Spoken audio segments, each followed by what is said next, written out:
Thank you for listening to Depictions Media Radio.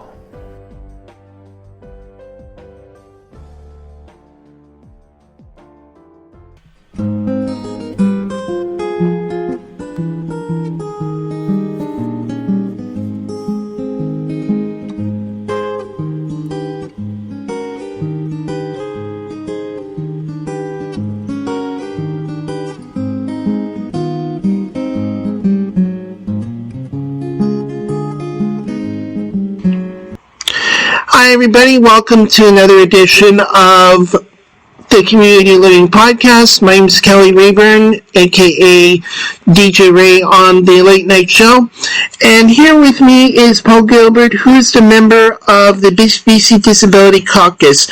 Now, we were just watching the Global News or CBC or whatever BC media that we were watching on the COVID-19 situation and the latest results and the latest information that was happening there. So we just came out of the conference between both Adrian Dix and Dr.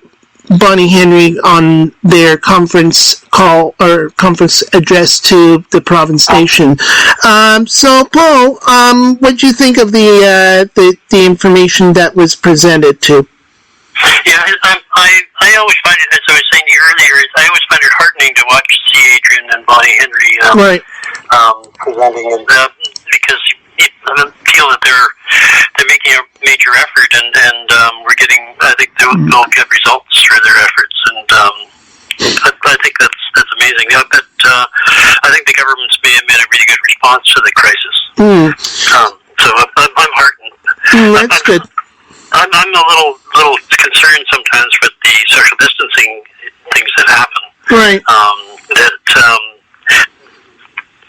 I found when I went out the last couple weeks, and went into different environments, indoors, that people have actually, both times people violated the 6 feet, they actually came within inches of me.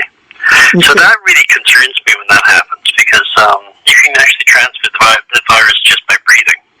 Yeah, it probably does a distance on the breathing situation, either if you have the COVID or not. I mean, yeah, I agree on Dr. Bonnie Henry saying 2 feet's more confident on this matter. Yeah, I think that's it's something that people have to get used to, actually, and the retailers should actually make sure that they're making provisions for people only becoming within 6 feet of each other.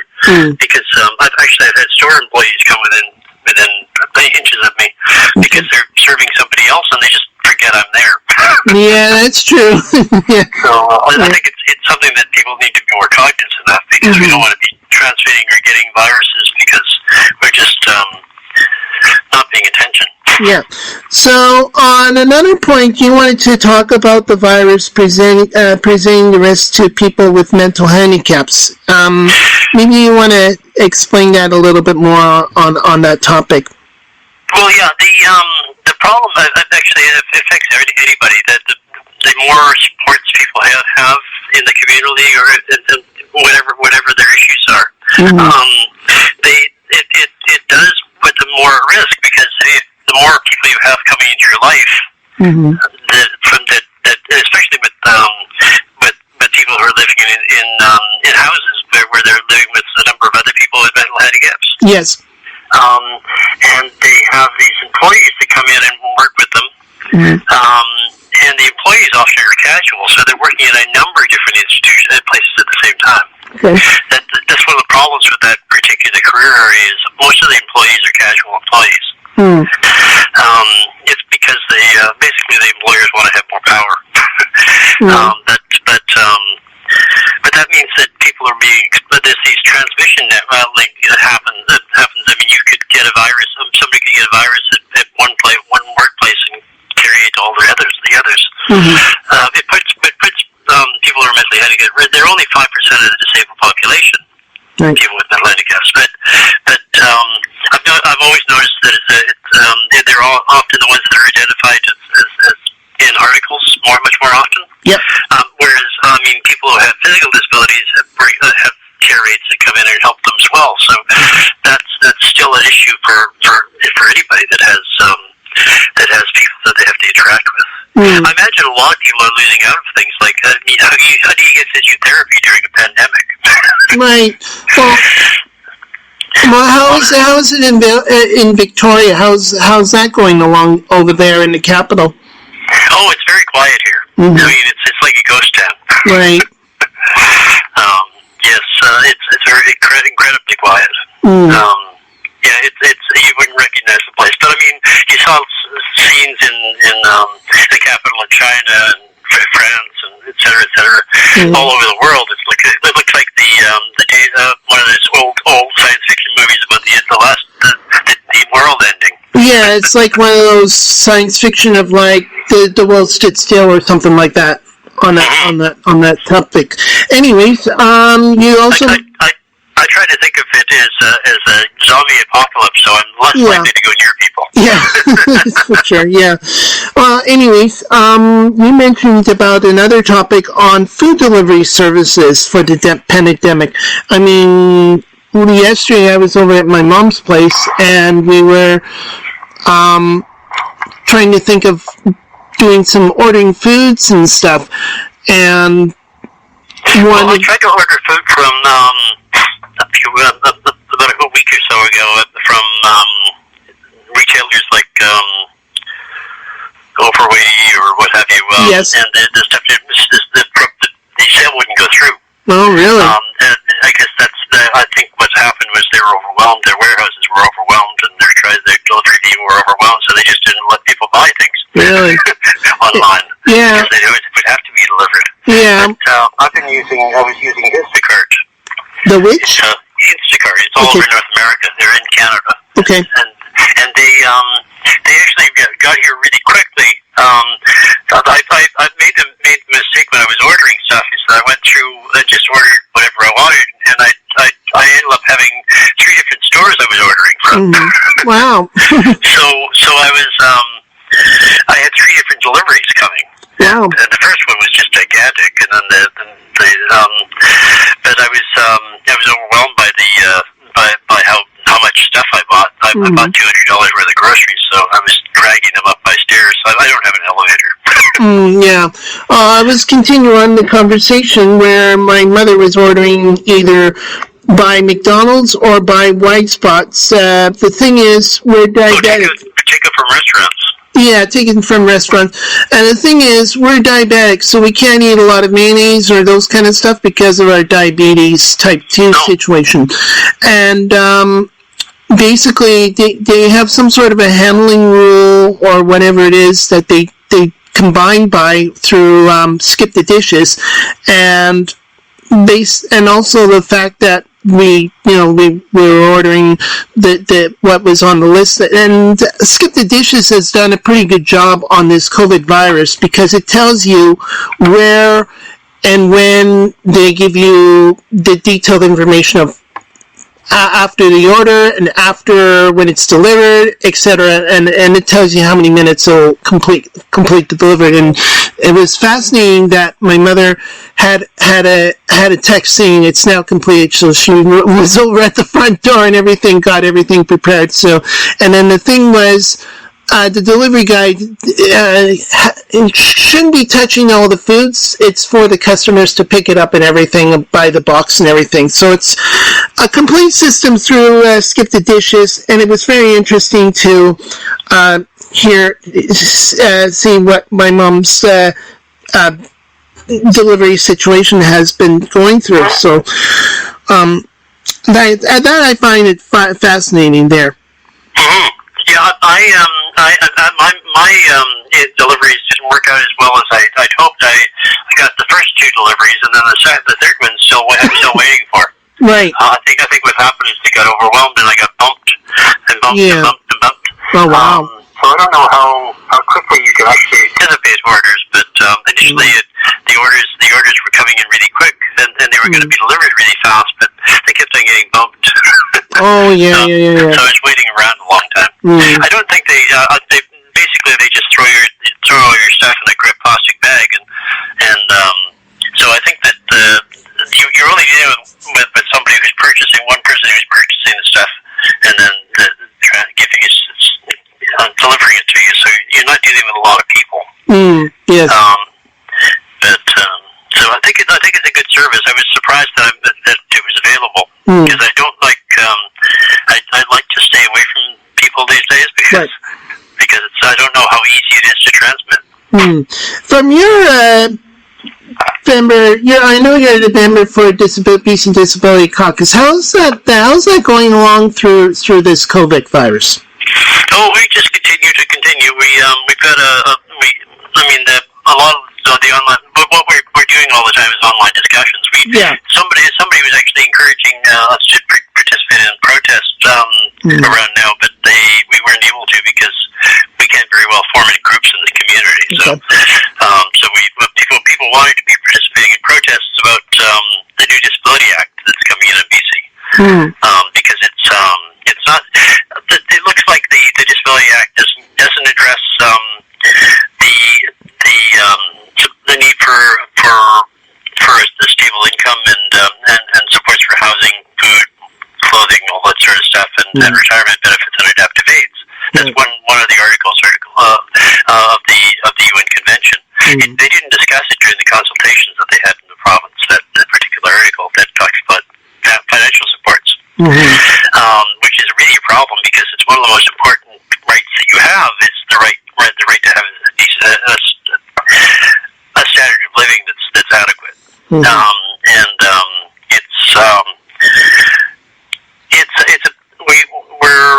We're going to have to be discussing that, and there will be protests over it because an adequate standard of living is something that people in BC disability benefits don't have.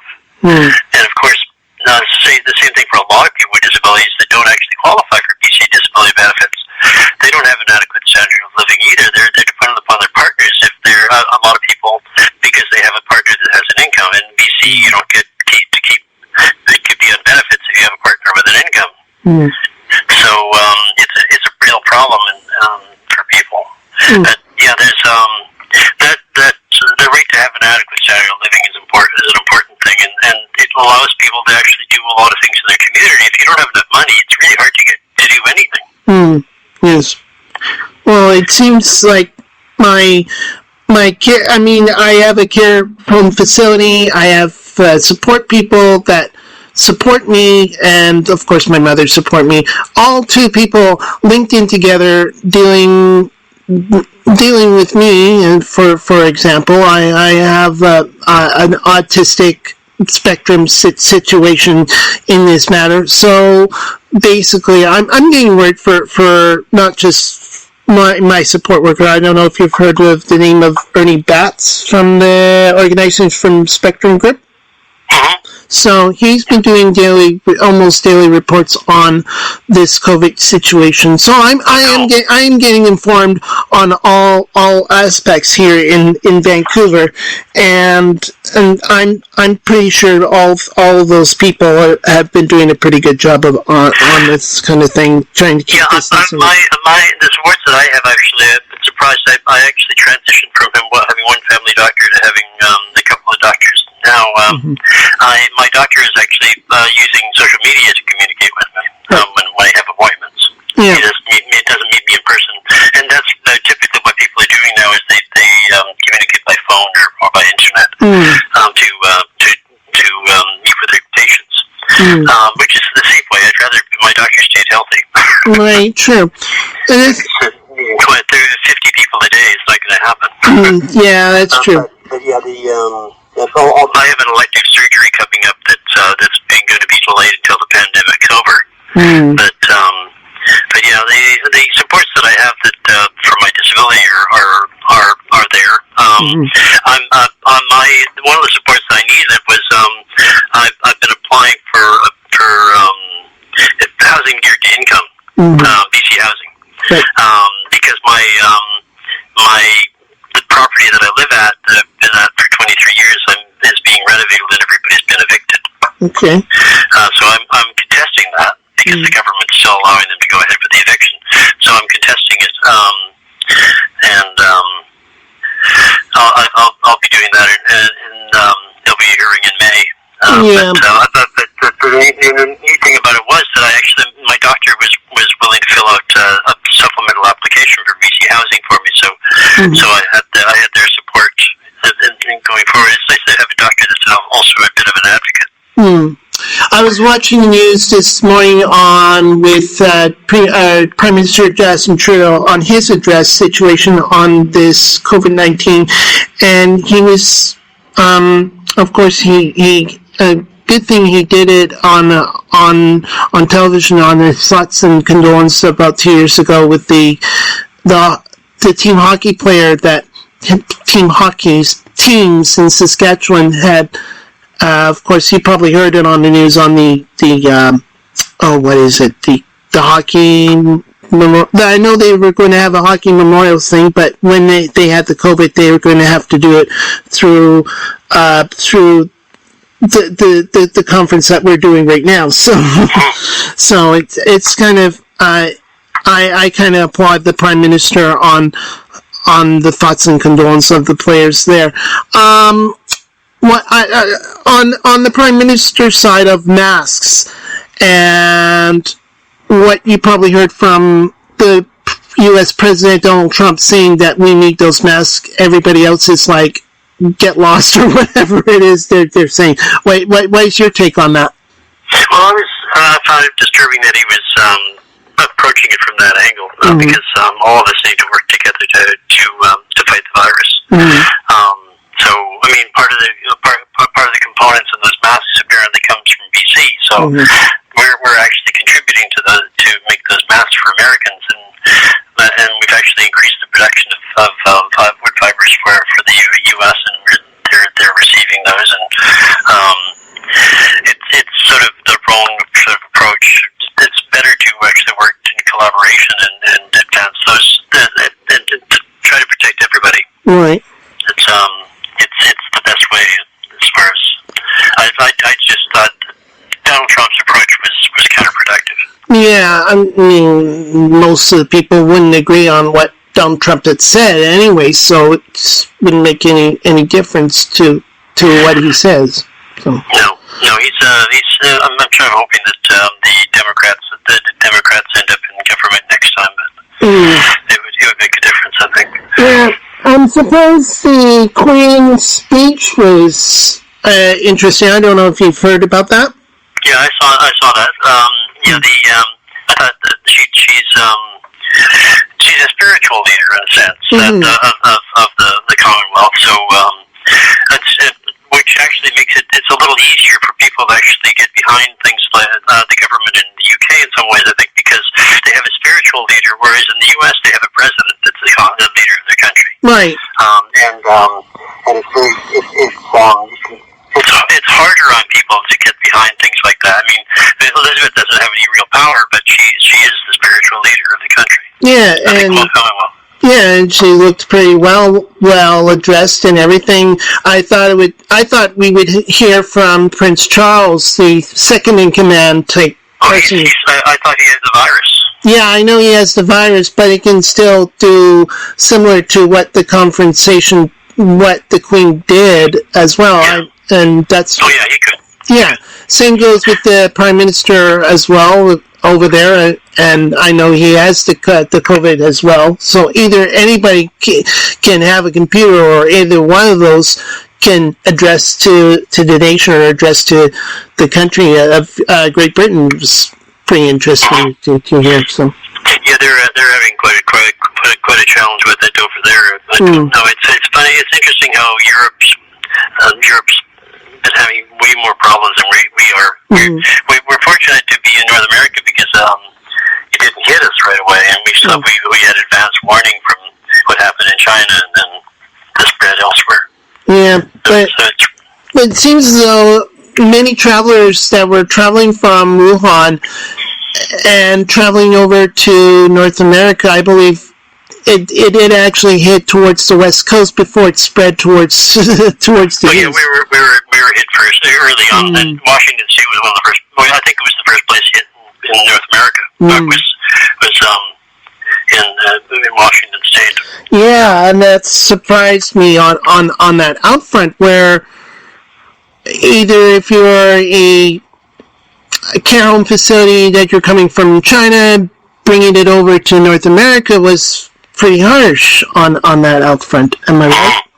Yeah, I was actually concerned about the fact that it's started in China because we have a lot of, Vancouver's got a large Chinese population that actually has connections in China. Mm-hmm. So I was concerned that it might be spread by people traveling back and forth, but it doesn't seem to be as serious a problem as I thought. I was interested in what the Bonnie Henry was saying about people in long-term care. It's actually something I was thinking about quite a bit because there's people with disabilities all over the place that get supports in person from people like people in long-term care, and it's good that they're actually keeping those supports in place. I mean, people aren't allowed to visit the people in long-term care, so it must be kind of lonely. Yeah, it must be. But I think it's probably a good idea that they keep the supports in place because many people can't take their parents out of long-term care. It would be, in a lot of cases, it would be impossible, to do that. Yeah. When I first heard the virus that was happening, my mother and I were in Australia doing a December trip over there, and luckily, when the COVID virus happened, it happened in Melbourne first before it went over to Sydney, which was interesting because, again, we were the two people leave from Sydney going back to Canada during that time close to it's actually around January when we first heard the news when we came back to Vancouver asking us, have you been around China, around this proceedings and stuff? And of course we weren't because we were in Australia before Australia ever got the hit of the COVID virus, for that matter.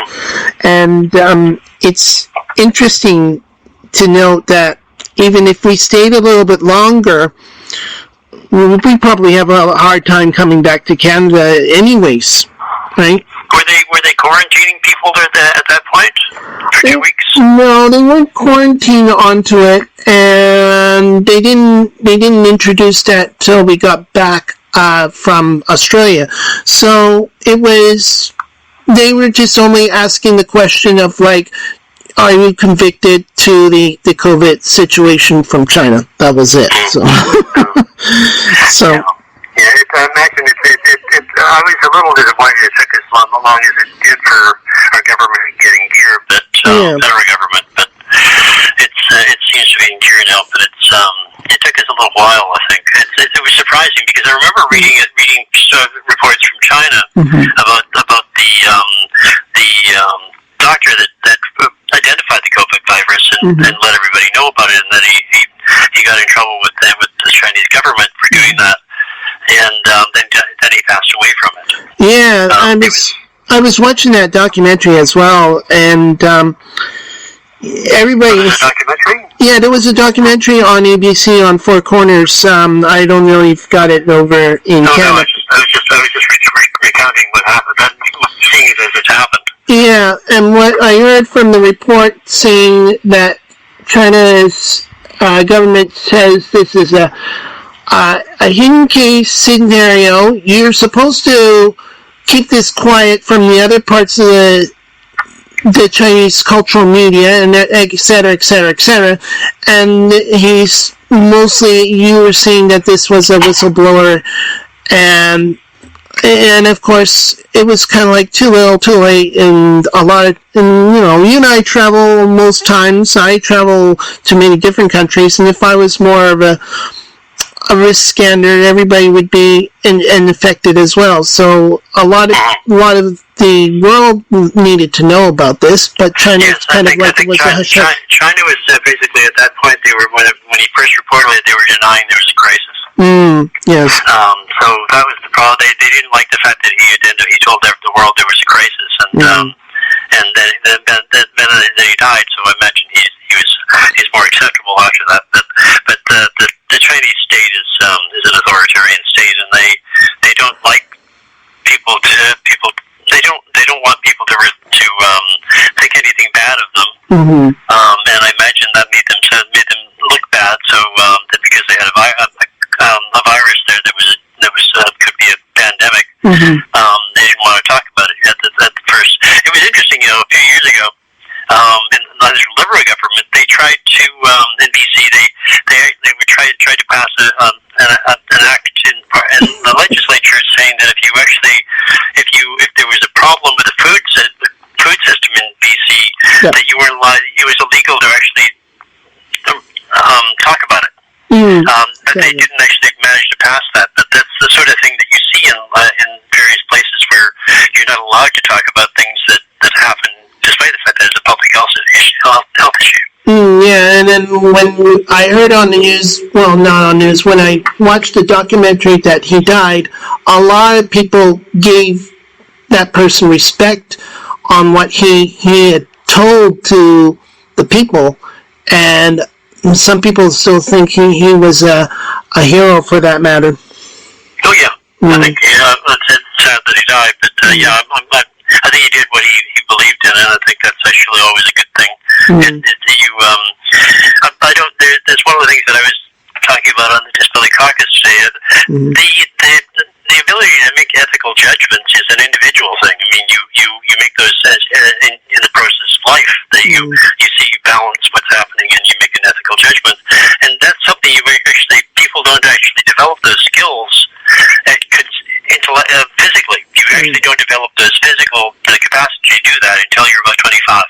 Yes. Making those sort of rational, ethical, making more moral judgment, moral reasoning doesn't actually develop until you're about 25. But because it takes critical reasoning skills to have it. Right. And it's based on physiology that it won't develop until that point. Right. So it's quite fascinating, the stuff that those sorts of. I was just debating that with people on the Disability Caucus, because many people are opposed to. There's people who have interest groups that want to advance their interests ahead of everyone else's, and despite the fact that their interests cost the other people. So that's a big problem when somebody feels that they should advance interests that actually harm others. I don't think that's right. You ever done cruise ships? No. I actually haven't gone very many places in my life. It's not surprising though. I mean, I actually didn't have any expectations that I would travel. Because my family, I grew up in poverty, so my family, we had one vacation during our lifetimes. When I was a child, we went on one vacation. We moved a lot, but we had one vacation. So I've never actually anticipated traveling. Right. Well, we've probably heard a lot of news on the Princess Cruises, where basically a lot of Princess Cruises and the other cruise industries take a lot of seniors that are retired and that are dealing with, taking a luxurious life type of way situations. I can imagine that the senior situation is part of I wouldn't call it a disability situation, but it is a retired situation. Am I right? Well, they do have seniors with compromised immune systems are the ones that actually are. They have to have a health condition of some form to actually be classified as disabled. So, well, I always think of people with health conditions and as people with disabilities. Yeah. But they don't have the same level of consciousness about disability human rights issues as if they develop their disability really late in life. It hasn't impacted them. So the circumstances that impact people with disabilities are sort of they're not really cognizant of them. Right. Which is they don't have it, but the Disability Caucus has always been trying to advance seniors' rights because a lot of them are people with disabilities. Right. And despite that, I mean that's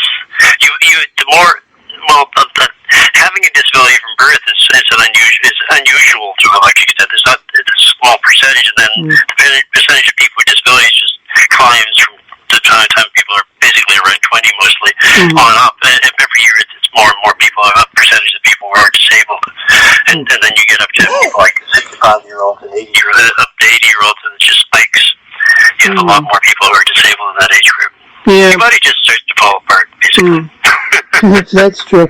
But reading the how the people were living in the cruise ships and having other people are getting infected through this COVID virus and spreading it to other people into the ship makes it pretty hard for those elderly and seniors that were trying to either, this is my first day of retirement, getaway vacation, that kind of thing. So, you got a cruise ship. It's sort of a closed system, where it's sort of like everybody's sharing the same air, almost. It's a sort of a closed system where it's all sort of an interdependent environment.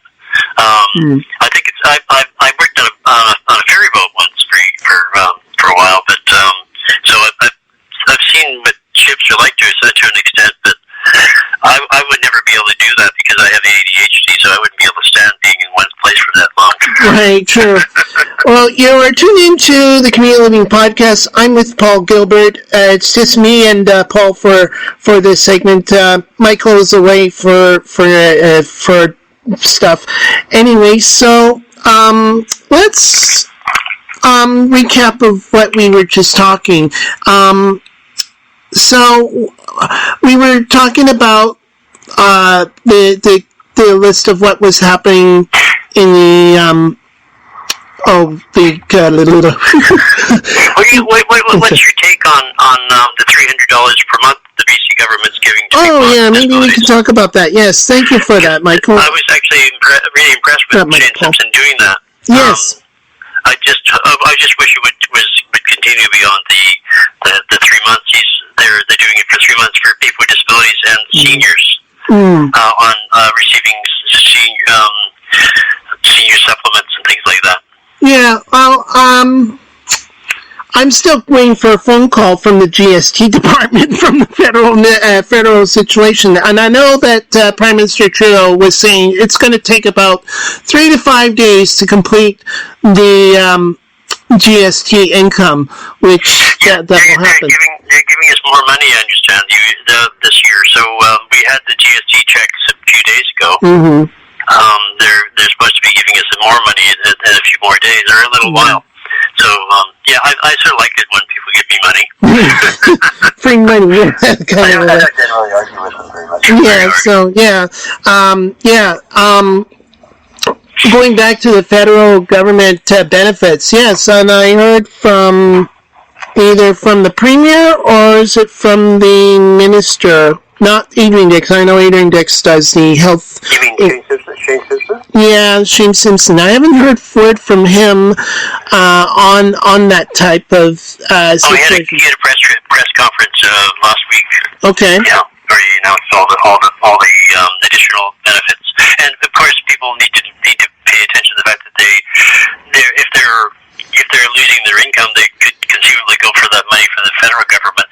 If they're losing income, they can get the income from that.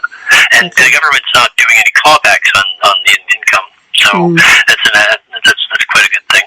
Well, I'm assuming Shane Simpson gave the full details of what's to come on that $300 benefits. Am I right? Yes, his press conference is on. It's actually, if somebody wants to watch it, we have posted on the Disability Caucus page. They're welcome to look at the video. All right, good to know. We post a number of the ones from Bonnie Henry and things like that as well. Yeah, if only Shane Simpson did talk about more about on the disability situation day after day after day, just like the Prime Minister is doing a daily address day after day after day to make it more interesting. Well, no, I think it's interesting. It's one of the things that I wish that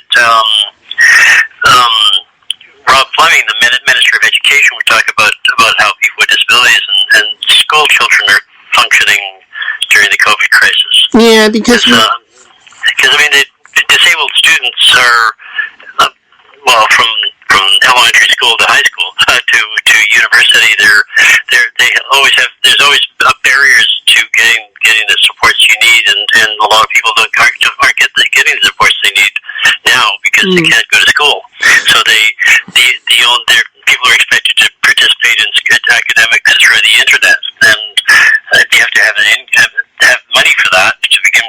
and you actually have to be internet have internet some internet savvy.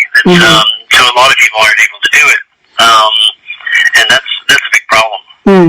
I know that most provincial governments are saying, we're closing the schools until the end of May or something like that. If I was more of a parent, the government won't really know when the schools will be opening sooner. No. There's nobody really knows what's going to happen with the crisis. Nobody really knows. Nobody really knows. No, that's a problem. I was actually concerned with what Sweden's do. Sweden's not doing anything as far as keeping people at home.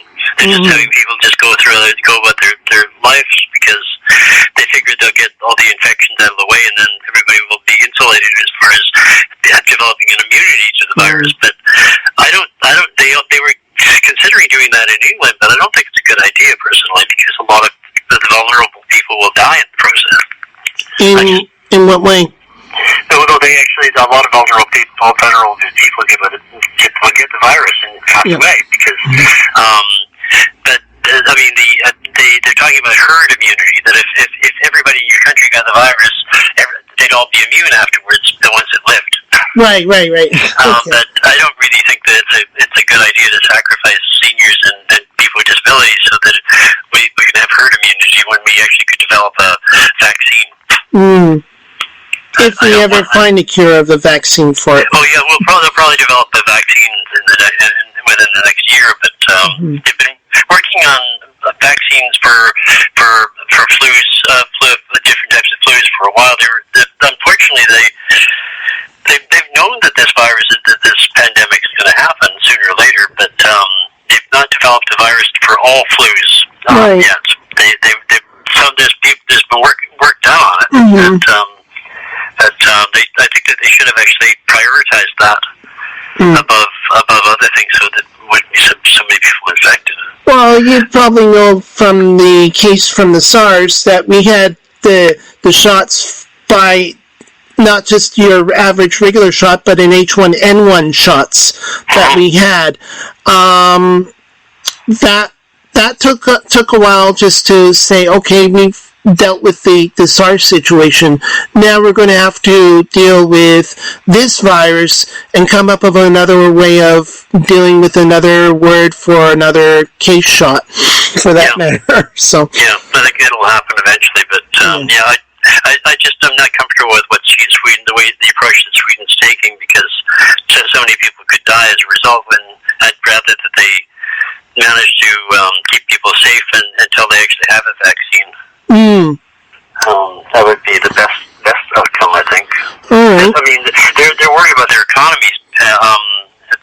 Tell me more about the Sweden situation. Well, yeah, that's the reason why they're taking this approach, is because they don't want to sacrifice their economy, because as is happening in North America, where our economy is being trashed.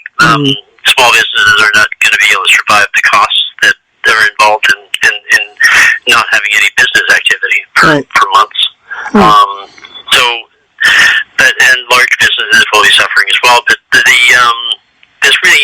it's sort of a choice. Either you look after people's lives first, or you look after the economy first. I think people's lives are more important.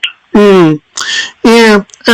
My mother was talking to one of my support workers, saying that there are some cases where some European countries do have the worst case of this virus, and then you have the other people, on the other hand, deal with this COVID virus, and they feel fine, and most people feel fine, right? Yeah. Oh no. Most people, it's only like a bad cold, sort of that level of annoyance. But a lot of people get it and get over it real fast. But I mean, in places like Italy, it's really been a major crisis, and a lot of people dying there. And now Spain is where India, where Italy used to be. It's actually gotten it's a major crisis in Spain right now. It's spreading and lots of people are dying there. It's a shame. One of the things that the reason why public health we didn't prepare for this public health crisis years in advance advance was because one of the things that's happened with public health is that a lot of it's been privatized. Mm-hmm. So corporations develop vaccines and for profit. Sure. We really need to be developing vaccines out of a public health system where everybody gets them for free. Yes. And life shouldn't cost that much. Level. And of course, if you go into those kind of countries, people will notice that you are a foreign traveler and stuff. They really want to greet you more. They really want to respect you more. That's part of the reason why many of those countries, either by shaking hands or giving you a hug, that sort of thing, it's more of a gathering type groups that they normally do. Am I right? No, I actually don't have a lot of experience. My uncle used to travel a lot, and he was always amazed by how welcoming people were. But he used to go to things like areas of Africa that never had white people going to it. People used to notice him quite a bit when he came through. Right. Okay. I don't know how many places there are that don't see white people a lot nowadays. But he went to a lot of places that didn't. Right. He used to build bridges and things like that. Oh, so he was an engineer? Yeah. Oh, interesting. Well, I congratulate him on his best work on your family on that matter. I congratulate you as well on your family. So we've got about a few more minutes. I'm going to end it around 45 minutes or so. So we don't even have a magic wand to say, okay, we're going to make this COVID virus disappear and get back to normal. And a lot of people are saying, like, this is all going to go away. Of course, yeah, we are going to get through it sooner or later. It's just a matter of doing the things that keep people safe and stop the transmission between people.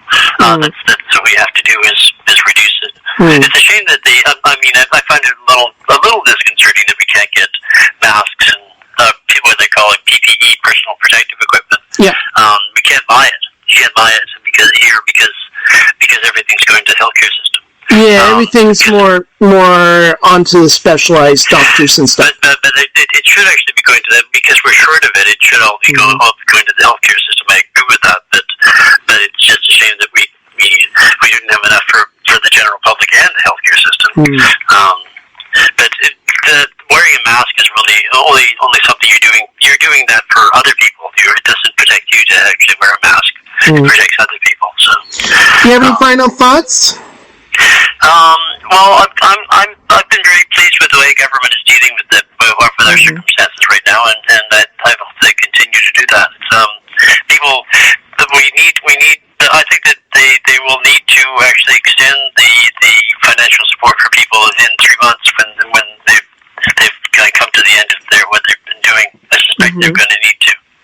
All right, so we're almost out of time, but give us your contact and everything. Okay. Well, the BC Disability Caucus is at BC Disability on Facebook, and it's also on Twitter and on LinkedIn as well. We have 16,000 or 17,000. 17,000 people with disabilities, it's about 50,000 or 60,000 people with disabilities on my Facebook, and there are other people throughout the internet. Okay, so how do they manage to contact you? Oh, they contact us through the Facebook page or through Twitter, or they can contact us either way. Okay. And our phone number is online, but I generally don't get a lot of phone calls. Oh, okay. Okay, well, it was nice talking to you, Paul. I was hoping Michael would come along, but anyways, thank you very much for the conversation, and look forward maybe seeing you next week. Okay, take care. Take care, Paul. Bye. Bye. That was Paul Gilbert, and the member of the BC Disability Caucus, talking with us on the Community Living Podcast.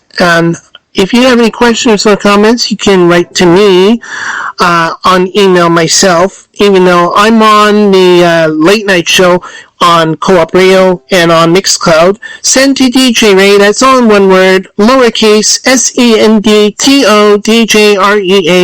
at gmail.com. I repeat again, send to DJ Ray, all in one word, lowercase, at gmail.com. Until next time, I will see you soon, and everybody stay safe around there, and hopefully we'll get all through this together in the future. Take care, everybody.